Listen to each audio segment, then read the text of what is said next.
শিক্ষক ঐক্য পরিষদের আনোয়ার ইসলাম তোতা আহ্বায়ক, আনিসুর রহমান আহ্বায়ক, খায়রুন নাহার লিপি আহ্বায়ক, পৌর কর্মচারী ফেডারেশন জনাব মোহাম্মদ নুরুজ্জামান সভাপতি আসন গ্রহণ করবেন। পৌর শক্তি কমিশনের সংগ্রামী সভাপতি ইসমাইল হোসেন মামুন আসন গ্রহণ করবেন।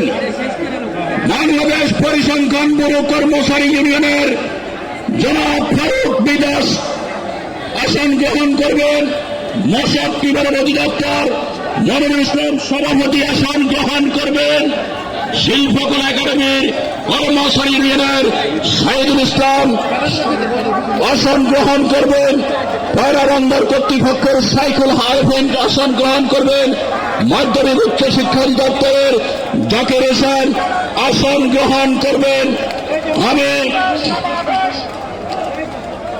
আমি আসন গ্রহণ করার জন্য আরো অনুরোধ জানাচ্ছি কর্মচারী কল্যাণ ফেডারেশনের সাধারণ সম্পাদক খায়ের আহমেদ মজুমদার, 11-20-এর সাধারণ সম্পাদক হুমায়ুন কবির আসন গ্রহণ করবেন। ডাক কর্মচারী সমন্বয় পরিষদের সদরুল আমিন আসন গ্রহণ করবেন।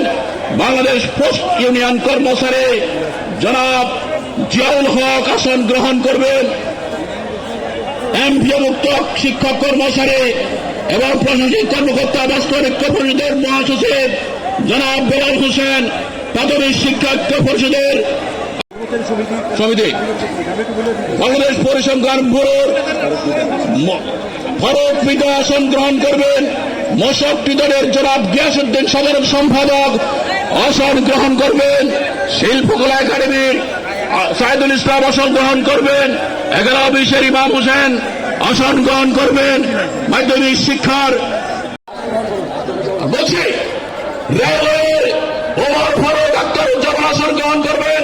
ফুড এমপ্লয়িজের মোহাম্মদ জাহিদুল ইসলাম করবেন। বিশ্ববিদ্যালয়ের দ্বিতীয় শ্রেণী সর্বশেষ রুহুল আমিন আসন গ্রহণ করবেন। প্রাথমিক শিক্ষার জনাব আব্দুল মতিন, বিশ্ববিদ্যালয় গাড়ি চালক জনাব ফেরাইদ হোসেন, প্রকৌশল কর্মচারী জনাব সাইদুল ইসলাম, জনাব দিকে যান না, আল্লাহর পরিবেশ কন্ট্রোল করতে পারবেন না। হাক্কি কালিমাই লা ইলাহা ইল্লাল্লাহু মুহাম্মাদুর রাসূলুল্লাহ। আসসালামু কোন রকম তাড়াহুড়া চলবে না। আমাদের এই মহাসমাবেশ থেকে আমরা শান্তিপূর্ণভাবে সরকারকে এই মেসেজ দিতে চাই, আমরা আপনার প্রজাতন্ত্রের কর্মচারী, আমাদের পেটে ভাত না থাকলে আমাদের দ্বারা কোনো কাজ করা সম্ভব নয়। স্বাগত জানানোর জন্য এই ব্যাপারে অনেক কাজ আছে। আমরা সরকারি প্রজাতন্ত্রের কর্মচারীরা আজকে একত্রিত হয়েছি। আমরা সবাই সশৃঙ্খলভাবে এই সমাবেশে অবস্থান করব। ধন্যবাদ। বাংলাদেশ জিন্দাবাদ, দাবিয়ানা ঐক্য পরিষদ জিন্দাবাদ, 17 থেকে 20তম গ্রেড সরকারি কর্মচারী জিন্দাবাদ। প্রিয় উপস্থিতি, আপনারা ধৈর্য সহকারে বসেন। এই মুহূর্তে বক্তব্য নিয়ে আসছেন সমন্বয় পরিষদের সংগ্রামী সভাপতি জনাব এম এ হান্নান। আপনাদের ধৈর্য প্রদান করে দিবে। কত দ্রুত আমাদের দাবি বাস্তবায়ন হবে।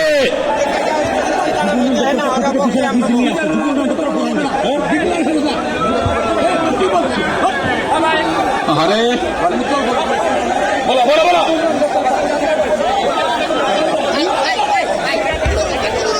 সম্মানিত উপস্থিতি, আমাদের সম্মানিত ইলেকট্রনিক্স মিডিয়া, প্রিন্ট মিডিয়া কভারেজের জন্য আমাদের সিনিয়র নেতৃবৃন্দকে আগে বক্তব্য দিতে হচ্ছে। এই পর্যায়ে বক্তব্য রাখবেন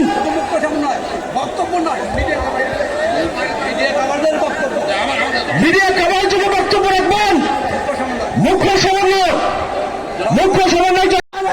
বাস্তবায়ন করতে গিয়ে আমাদের কর্মচারীর প্রেস কিনলে বললেন যে এই সরকার ফ্রেম করে যাবে, আপনি পরবর্তী সরকার এটা বাস্তবায়ন করবে। আপনাকে বলতে চাই স্পষ্টভাবে, আপনি বিগত দিনেও বলেছি, আপনি পে স্কেল দিতে না পারলে আপনি আগামী রবিবারই পদত্যাগ করুন, না সম্মানিত নেতৃবৃন্দ, আপনারা ধৈর্য সহকারে আপনারা বক্তব্য রাখবেন, আপনাদের প্রতিনিধিরা বক্তব্য রাখবে, আমাদের নেতৃবৃন্দ বক্তব্য রাখবে, সভা থেকে কর্মসূচি ঘোষণা হবে। আমাদের নবম পে স্কেল 1:4 বাউন্ডারি গ্রেডে এবং 35,000 টাকায় 15 ডিসেম্বর মধ্যে দেয় বক্তব্য দিয়ে আমি মিডিয়া কভারদের বক্তব্য শেষ করছি। আসসালামু আলাইকুম রহমতুল্লাহ। আমাদের সুন্দর অনুষ্ঠান সূচি আছে। প্রথমার্ধে সঞ্চালকের দায়িত্ব পালন করবেন জনাব খয়ের আহমেদ মজুমদার, জনাব কামরুজ্জামান উজ্জ্বল, জনাব সফর আলী। আপনারা আপনাদের কাছে লিখিত স্ক্রিপ্ট আছে, তার বাইরে প্রয়োজন হলে আপনারা কোনো স্লিপ গ্রহণ করবেন না, আমাদের কাছে স্লিপ যাবে, আমরা বিবেচনা করলে সেটা হবে। আপনার যথাযথ আমাদের নির্ধারিত যে বক্তব্য আছে সেই বক্তব্য আপনারা চালিয়ে যাবেন। তার একমাত্র আমাদের টেবিলের থেকে আসার সিদ্ধান্ত ছাড়া কোনো সিদ্ধান্ত যাবে না। ধন্যবাদ সবাইকে।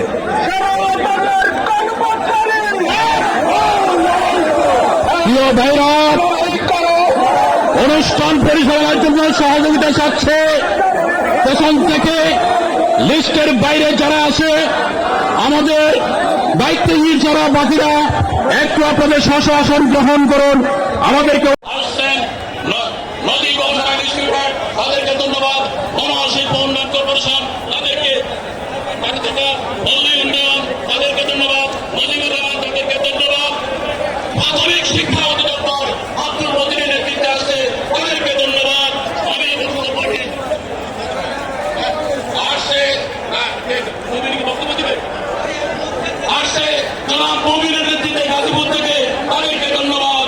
বক্তব্য নিয়ে আসার জন্য অনুরোধ জানাচ্ছি আমাদের শরীফুল্লাহ বিভাগীয় প্রতিনিধি 1-17-20 শরীফুল্লাহ না থাকলে জনাব আব্দুল বাদের বিপ্লব বিভাগীয় সাধারণ সম্পাদক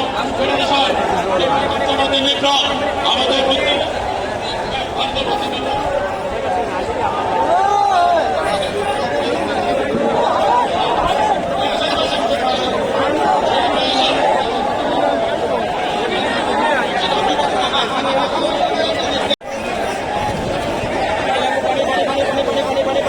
বিসমিল্লাহির রহমানির রহিম। আমি চট্টগ্রাম বিভাগ থেকে যুব উন্নয়ন থেকে পুরান ভাই সহ যারা এসেছেন সবাইকে ধন্যবাদ। নেতৃত্বে সেলিম ভাইয়ের নেতৃত্বে বিশাল দল এসেছে, সেলিম ভাই আপনাকে ধন্যবাদ। আসসালামু আলাইকুম। আমি চট্টগ্রাম বিভাগ থেকে চট্টগ্রামের সভাপতি মোহাম্মদ শরীফুল্লাহ। আমার আগে কিন্তু আমাদের পে স্কেল বাস্তবায়ন হয় নাই। পরে আবার উনি বলে আমি জানিই না। এরপর পে স্কেল বাস্তবায়ন কমিটি তৈরি করছে। সেই বাস্তবায়ন কমিটি এই সরকারের আমলে আমাদের এক দফা এক দাবি পে স্কেল এই সরকারের আমলে দিতে হবে এবং ডিসেম্বরের ভিতরে দিতে হবে। যদি পে স্কেল 1 জানুয়ারির ভিতর দিতে না হয় তাহলে সূর্য সেনার দেশ চট্টগ্রাম থেকেই সারা বাংলাদেশ অচল করে দেওয়া হবে। সারা বাংলাদেশ কোনো নির্বাচন হবে না। চাই আমাদেরকে সুন্দর ও সুচারুরূপে আমাদের দায়িত্ব পালন করতে দিন। সেজন্য আমাদের পেটে ভাত দিন, আমাদের পরনে কাপড় দিন, আমাদের চিকিৎসার জন্য পর্যাপ্ত ব্যবস্থা করুন, আমাদের খাদ্যের ব্যবস্থা করুন। আর প্রিয় সহকর্মীবৃন্দ, আমরা চাই, প্রিয় সহকর্মীবৃন্দ লক্ষ্য করে শুনবেন, আমরা চাই দেশে একটি গণতান্ত্রিক অবস্থা ফিরে আসুক। সেই গণতান্ত্রিক অবস্থার জন্য একটি নির্বাচন অতীব জরুরি। আমরা চাই এই সরকার থাকাকালীন আমাদের পে স্কেল এর গেজেট দেবেন এবং 1 জানুয়ারি 2026 থেকে বাস্তবায়ন করবেন। আমরা সুন্দর ও সুচারু রূপে প্রজাতন্ত্রের কর্মচারী হিসাবে নির্বাচনকে সহযোগিতা করব এবং আমরা যারা এখানে বক্তব্য দেব তাদেরকে বিনীতভাবে অনুরোধ জানাবো, নির্বাচন সংক্রান্ত বিষয়ে কেউ কোনো কথা বলবেন না। দেশে গণতান্ত্রিক অবস্থার জন্য নির্বাচনের সকলের দরকার, তাই এ ধরনের সরকারি বক্তব্য কেউ প্রদান করবেন না। প্রিয় সহকর্মীবৃন্দ, আমি আবারও আপনাদেরকে কৃতজ্ঞতা জানাচ্ছি এবং সেই সাথে কৃতজ্ঞতা জানাচ্ছি এই আজকের এই অনুষ্ঠান আয়োজনে যারা সহযোগিতা করেছেন, আর্থিকভাবে সহযোগিতা করেছেন, যারা এই মঞ্চ কমিটি ছিলেন, যারা শৃঙ্খলার দায়িত্বে ছিলেন, সবার প্রতি কৃতজ্ঞতা জানাচ্ছি। বিশেষ করে কৃতজ্ঞতা জানাচ্ছি আমাদের কিছু অবসরপ্রাপ্ত কর্মচারী নেতারা আছেন যারা আমাদেরকে বিসমিল্লাহির রহমানির রহিম। বাংলাদেশ সরকারি কর্মচারী দাবি আদায় পরিষদ কর্তৃক আয়োজিত প্রজাতন্ত্রের 18 লক্ষ কর্মচারীর জন্য অনিষ্ট 12টি গ্রেড সর্বনিম্ন স্কেল 35,000 টাকা 15 ডিসেম্বর 2025 মধ্যে গেজেট প্রকাশের জন্য আজকের এই সমাবেশে ব্যক্তির মেটাল বলতে চাই, আমরা প্রজাতন্ত্রের 18 লক্ষ কর্মচারী, আমরা 2020 সালে আমাদের নবম পে স্কেল পাওয়ার কথা, আমরা চলে আসতে 2025 সালে নবম পে স্কেলের জন্য মহাসমাবেশ দেখেছি। বিগত সরকারের সময় আমরা আমাদের ন্যায্য অধিকার প্রজাতন্ত্রের কর্মচারীদের পেটের ক্ষুধা নিবারণের জন্য, পরিবারের ভরণ পোষণের জন্য, বৃদ্ধ বাবা মা সহ পরিবারের সকলের চিকিৎসার জন্য, আমাদের বাড়ি ভাড়ার জন্য, আমাদের সন্তানদের পড়ালেখা করানোর জন্য আমরা সর্বনিম্ন স্কেল 35,000 টাকায় 1:4 গ্রেডে নবম পে স্কেলের আন্দোলন করছি। বিগত সরকার আমাদের এই আন্দোলন কর্মসূচি করতে দেওয়া তো দূরের কথা, আমাদের নেতৃবৃন্দ সম্মান দেখাননি। বিভিন্ন সময় গোয়েন্দা সংস্থা, পুলিশ প্রশাসন দিয়ে, আমাদের NSI দিয়ে আমাদের নেতৃবৃন্দকে তুলে নেওয়া হয়েছে। সম্মানিত নেতৃবৃন্দ, আমরা বিগত সরকারের সময় আমাদের দাবির কথা বলতে পারিনি।